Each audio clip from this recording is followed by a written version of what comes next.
नेपाल में सदन भंग को लेकर हुए विवाद के बाद सुप्रीम कोर्ट ने नई संविधान पीठ का गठन कर दिया। ये पीठ सदन भंग के खिलाफ दायर 30 याचिकाओं पर सुनवाई करेगी।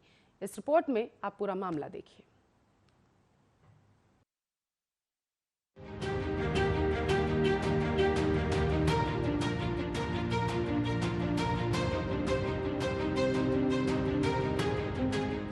नेपाल में प्रतिनिधि सभा को 22 मई को भंग किए जाने के खिलाफ दायर याचिकाओं पर सुनवाई के लिए रविवार को देश की सुप्रीम कोर्ट की एक संविधान पीठ का गठन किया गया था।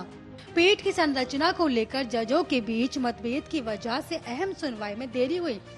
पीठ का गठन नेपाल के प्रधान जस्टिस चोलेन्द्र शमशेर राणा ने सुप्रीम कोर्ट के न्यायाधीशों के वरिष्ठता क्रम और विशेषज्ञता के आधार पर किया है।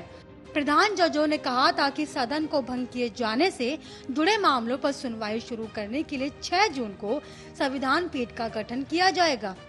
कोर्ट के अधिकारियों के मुताबिक नई संविधान पीठ में justice Deepak Kumar Karki, justice Anand Mohan Bhattarai, justice Meera डोंगना, justice ईश्वर प्रसाद खातीवाड़ा और स्वयं जज शामिल रहेंगे। आपकी जानकारी के लिए आपको बता दें कि नेपाल के राष्ट्रपति विद्या देवी भंडारी ने अल्पमत सरकार की अगुवाई कर रहे प्रधानमंत्री केपी शर्मा ओली की सलाह पर 275 सदस्य प्रतिनिधि सभा को 5 महीनों में दूसरी बार 22 मई को भंग कर दिया था। 12 और 19 नवंबर को मध्यावधि चुनाव कराने की घोषणा की थी। जस्टिस विशंबर प्रसाद श्रेष्ठ के बीमार पड़ने के बाद उनके जस्टिस भट्टाराई और जस्टिस खातीवाड़ा को संविधान पीठ में शामिल किया गया है। इससे पहले संविधान पीठ के गठन को लेकर विवाद के कारण सुनवाई प्रभावित हुई थी। अदालत के सूत्रों ने कहा कि प्रधान जज राणा ने इससे पहले justice Deepak Kumar Karki, justice Anand Mohan Bhattarai, justice तेज बहादुर केसी और जस्टिस वाम कुमार श्रेष्ठ को उस पीठ के लिए चुना था, जो असंवैधानिक तौर पर सदन को भंग किए जाने के खिलाफ दायर करीब 30 याचिकाओं पर सुनवाई करती। भंग किए गए सदन के करीब 146 सदस्यों ने भी सदन की बहाली के अनुरोध के साथ सुप्रीम कोर्ट में याचिका दायर की है। इनमें नेपाल कांग्रेस के अध्यक्ष शेर बहादुर देउवा भी शामिल हैं, जिन्होंने संविधान के अनुच्छेद 76 के तहत नई सरकार के गठन का दावा भी पेश किया था। राष्ट्रपति भंडारी ने प्रधानमंत्री ओली और विपक्षी गठबंधन दोनों के सरकार बनाने के दावे को खारिज करते हुए कहा था कि दावे अपर्याप्त हैं।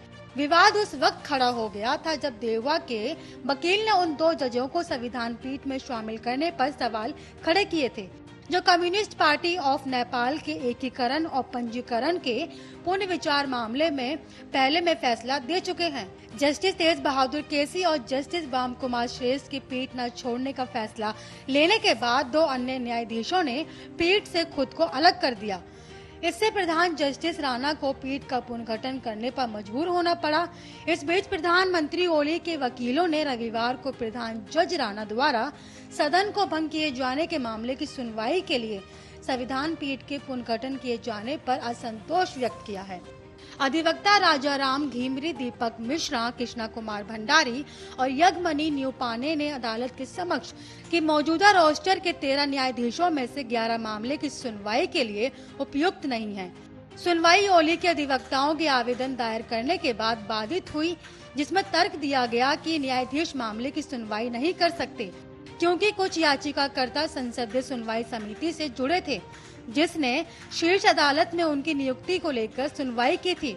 ये वही अधिवक्ता हैं जिन्होंने सदन को फिर से बहाल करने और ओली को फिर से पद पर स्थापित करने के लिए रीट याचिका दायर की थी।